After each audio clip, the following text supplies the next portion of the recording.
Sir ఇప్పుడు ఒకటి చెప్పండి, ఏ వచ్చేసిన తర్వాత మీరు ఇందాక అన్నారు మీ నాన్నగారిని, చిరంజీవి గారిని, మీ అందరిని పెట్టుతుంది. సపోజ్ నేను వితౌట్ మీ పర్మిషన్స్ లేకుండా నేను ఏలో మీ క్యారెక్టర్ క్రియేట్ చేసి ఒక సినిమా తీసేస్తే. Beautiful question. నా దిస్ ఇస్ వాట్ నేను మూవీ ఆర్టిస్ట్ అసోసియేషన్గా అగ్రిమెంట్లు రివైజ్ చేసి ప్రెసిడెంట్గా నేను అందరికీ హెచ్చరించాను. నా ద ఎంటైర్ కౌన్సిల్ అందరిని కూడా కూర్చోబెట్టి మాట్లాడతాను. నా క్యారెక్టర్ని మీరు వాడుకోవడానికి లేదు. అర్థమైందా అండి? దాంట్లో 2 విధాలు ఉన్నాయి. మొన్న అందుకే హాలీవుడ్ అంతా స్ట్రైక్ అయింది ఒక 2 years బ్యాక్. ఈరోజు ప్రభాస్ వచ్చాడు, యాక్ట్ చేసి వెళ్ళిపోయాడు.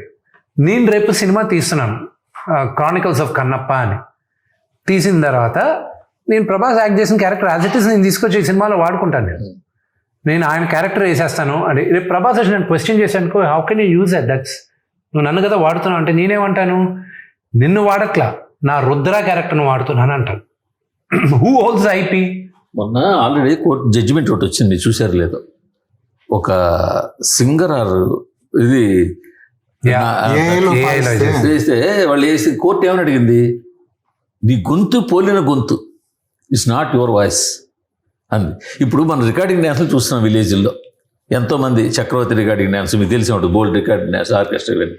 సో వాళ్ళు అలా కాస్త పోజ్ ఉన్న వాళ్ళు తీసుకొచ్చి లైటింగ్ పెట్టి మేకప్ చేసేస్తున్నారు. సో వాళ్ళని మీరేం కేసు వేయలేరు కదా. ఎస్, నౌ దట్స్ వై మీరు అన్న పాయింట్ కరెక్టే. You know they are impersonating కానీ they are not saying. Impersonation వేరే, మిమిక్రీ వేరే. They are not impersonating. నేనే విష్ణు అని చెప్పి వచ్చి కూర్చోట్ల వాళ్ళు, ఓకే నేను విష్ణులా ఉంటాను అని వచ్చి వాళ్ళు డ్రామాలు చేస్తున్నారు. అది acceptable. Imitating is acceptable, impersonation is wrong. So అందుకే ఇప్పుడు ఏమైపోయింది, you can't use my voice. నాన్నగారు వాయిస్ని, ఫొటోస్ని అన్నిటినీ ఇప్పుడు ప్రొటెక్ట్ చేసాం. నా ఇప్పుడు 10 మంది యాక్టర్లు వచ్చారు on board, okay, to do all of this. Okay, already ఆ మధ్యన ఆర్జీవి గారు పవన్ కళ్యాణ్ మనిషిని తీసుకొచ్చేసి, that is what I'm saying. They are imitating, not impersonating. రేపు మీరు వచ్చేటప్పుడు కూడా ప్రభాస్ లాగా ఉంటాడు అని చెప్పి ఒకరిని తీసుకురావచ్చు, కానీ ప్రభాస్ ఇదని చెప్తే అది తప్పు. సో మొన్న హాలీవుడ్ కూడా స్ట్రైక్ అయింది. This was a very reason why they strike అయింది. ఇప్పుడు రేపు ఎవడైనా ఇచ్చేయచ్చు కదా. అందుకే నేను ప్రెసిడెంట్ అయింది మొన్న 6 months back I call for a dialogue. All actors agreements revise చేసుకోండి. మీ క్యారెక్టర్ కానీ మీ పోలికలు కానీ వి మేడ్ ఎంటైర్ ఆనందన్ లాయర్స్ని పెట్టి with my own money I did it and I passed it on to the movie artist association. Let every actor use this terminology. లేకపోతే వెళ్ళగా ఫ్యూచర్లో problem అవుద్దండి. Producer దగ్గర IP rights ఉంటాయా, లేకపోతే ఆ నటుడి దగ్గర ఉంటాయా ఐపీ రైట్స్?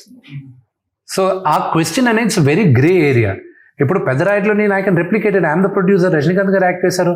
సో ఆయన నేను పెద్దరాయుడు Part 2 ఎక్స్టెండెడ్ క్యామియో అని నేను పెట్టాను అనుకోండి, he can't fight me out.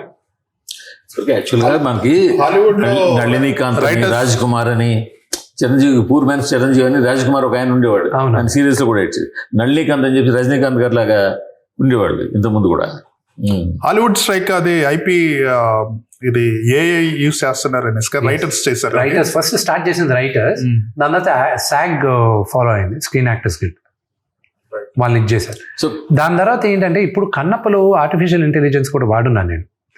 ఎలా వాడానంటే ఇట్స్ వెరీ న్యూ. ఇప్పుడు ఓన్లీ మెయిన్ యాక్టర్స్ వరకే వాడున్నాను నేను. మేబీ అనదర్ 1.5-2 years ఇంకా అన్ని సినిమాలకి ఇది. GB you will not know వీడి ఏ మూలంగా ఇప్పుడు ఈ సినిమా తెలుగులో స్టార్ట్ చేసి మళ్ళీ వెళ్ళాం. రేపు ఏ సినిమా ఒరిజినల్గా ఏ లాంగ్వేజ్లో స్టార్ట్ అయిందని చెప్పలేరు. ఎందుకంటే ఇప్పుడు నాన్నగారు వాయిస్, ఆయన డిక్షన్ అది కావాలి. మిగతా లాంగ్వేజెస్ ఆయన వాయిస్ మాడ్యులేషన్ కానీ ఆయన డిక్షన్ కానీ రాదు ఎవరికి.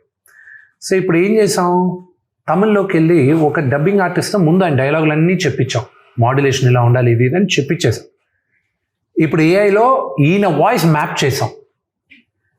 యాజ్ ఇట్ ఈస్ నాన్నగారు తమిళ్లో మాట్లాడుతున్నట్టే ఉంటుంది, యాజ్ ఇట్ ఈస్ తమిళ్లో. I show in editing room right now. Akshay Kumar గారు తెలుగులో ఆయన తెలుగులో నేను మాట్లాడిచ్చాను. అప్పుడు మాకు ఈ టెక్ ఇంకా అడ్వాన్స్డ్ కాల. ఆయనతో తెలుగులో మొత్తం షూట్ చేసిన తర్వాత ఆయన వాయిస్ డబ్బింగ్ ఆర్టిస్టులు చెప్పించేటప్పుడు అప్పుడు ఇంకెవరో లేదు, కెనడాలో ఒక కంపెనీ చేశారన్నారు. దాని తర్వాత ఆ కెనడా కంపెనీ బాంబేలో ఒక కంపెనీతో టైఅప్ అయిందన్నారు. దాని తర్వాత వాళ్ళతో చేయించాం మనం బాంబే కంపెనీలో.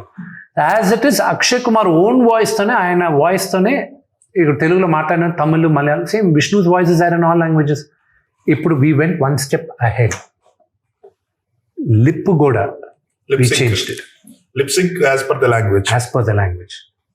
We changed it.